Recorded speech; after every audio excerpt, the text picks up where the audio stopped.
എന്തായാലും ബി.ജെ.പി. വക്താവ് ഷെഹ്സാദ് പൂനെവാല തരൂരിനെ ലേഖനത്തിന്റെ പേരിൽ അഭിനന്ദിച്ചു.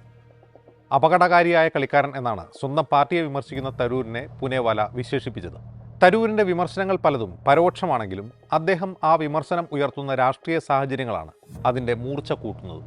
അതുകൊണ്ട് തന്നെ പരോക്ഷമെങ്കിലും അദ്ദേഹം ഉയർത്തുന്ന വിമർശനങ്ങൾ ബോധപൂർവമാണെന്ന പ്രതീതി സൃഷ്ടിക്കപ്പെടുന്നു. തരൂർ കോൺഗ്രസിനുണ്ടാക്കിയ തലവേദനകൾ നാൾക്ക് നാൾ മൂർച്ഛിച്ചു വരുന്നതാണ് നാം കാണുന്നത്. ശശി തരൂർ ഒരു രാഷ്ട്രീയക്കാരൻ എന്നതിനേക്കാൾ ഉപരി ഒരു ആഗോള ബുദ്ധിജീവിയും എഴുത്തുകാരനും ലോകം മുഴുവൻ ശ്രോതാക്കളുള്ള ഒരു പ്രഭാഷകനുമൊക്കെയാണ്. ചെറുപ്പക്കാരാണ് അദ്ദേഹത്തിൻ്റെ ആരാധക വൃന്ദം.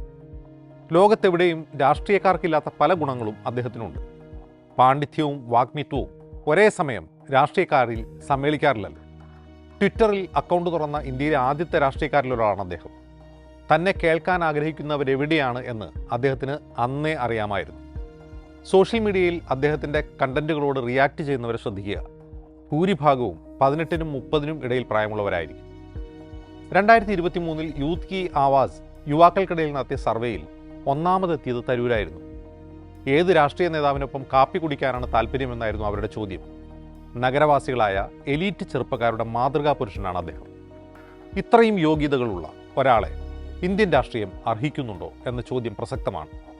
എന്തുകൊണ്ടാണ് ലോകം മുഴുവൻ ആദരിക്കുന്ന കാതോർക്കുന്ന തരൂർ കോൺഗ്രസിൽ അപ്രിയനായി മാറുന്നത്? തരൂർ ഉന്നയിക്കുന്ന വിമർശനങ്ങൾ, അഭിപ്രായങ്ങൾ ഒന്നും കാമ്പില്ലാത്തതല്ല.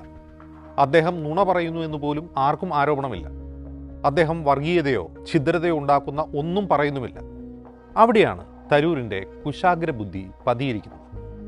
സത്യം മാത്രം പറയുക, പറയുന്നത് ഏത് സാഹചര്യത്തിൽ എന്നത് പരിഗണിക്കാതിരിക്കുക, താൻ ആരെയാണോ ലക്ഷ്യം വയ്ക്കുന്നത് അവരെ പ്രകോപിപ്പിക്കുക.